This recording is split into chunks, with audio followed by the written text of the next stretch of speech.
ஹாய்ங்க, எல்லாத்துக்கும் வணக்கங்க. இன்றைக்கி பார்த்தீங்கன்னா முட்டை கீத்து மசாலா பார்க்கலாங்க. அதுக்கு தேவையானது வந்து ஒரு 6 முட்டை உடச்சி ஊற்றிருக்கிறேங்க. அதுக்குள்ளே கொஞ்சம் உப்பு போட்டுக்கலாங்க. உப்பு, கரம் மசாலா ஒரு ஸ்பூனுங்க, மிளகாய்த்தூள் ஒரு ஸ்பூன் போட்டுக்கலாம். போட்டு மஞ்சத்தூள் கொஞ்சம் போட்டுங்க, நல்லா இது கலக்கிக்கோணுங்க. சரிங்களா? நல்லா கலக்கி இட்லி போச்சு ஆல்ரெடி நீங்கள் தண்ணி ஊற்றி வச்சுருங்க. கொஞ்சம் கொதிக்கட்டும். இந்த மாதிரி கொதிச்சுட்டு இதை நல்லா கலக்கி எடுத்து உள்ளே மூடி வச்சிடணும். ஓகேங்களா? மூடி வச்சதுக்கப்புறம் ஒரு 20 நிமிஷம் அது வேகணுங்க. 20 நிமிஷம் வெந்ததுக்கப்புறம் எடுத்து அதை கட் பண்ணிக்கலாம். நான் அப்படியே போசியில் வச்சு அப்படியே கட் பண்ணிட்டேன். பாருங்கள், சீம்பால் மாதிரி வந்திருக்கு. சூப்பராக இருக்கும். இந்த மாதிரி ஒரு தடவை செஞ்சால் செமையாக இருக்கும். முட்டை வந்து நம்ம எப்படி எப்படியோ செஞ்சுருப்போம்.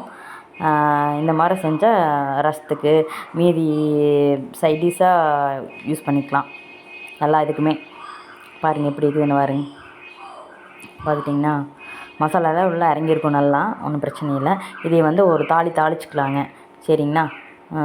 பெருஞ்சீரகம் போட்டுக்கலாம். கொஞ்சம் பெருஞ்சீரகம், கருவேப்பிலை, பெரிய வெங்காயம் ஒன்று பெருசு 2 அரிஞ்சு வச்சுருக்கிறேன்.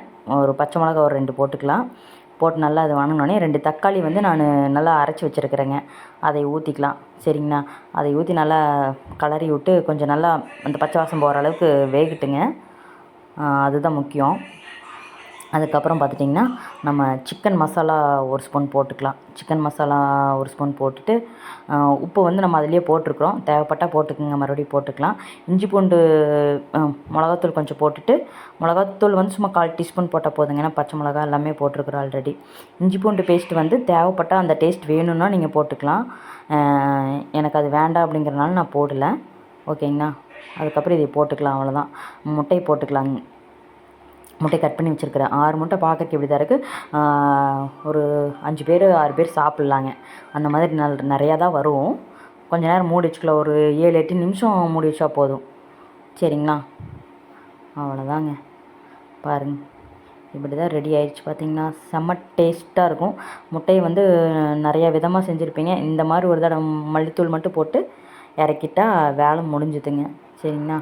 இந்த மாதிரி ஒரு தடவை செஞ்சிங்கன்னா செம்மையாக இருக்கும். நீங்களும் ஒரு தடவை ட்ரை பண்ணி பார்த்துட்டு சொல்லுங்கள். ஓகேங்களா?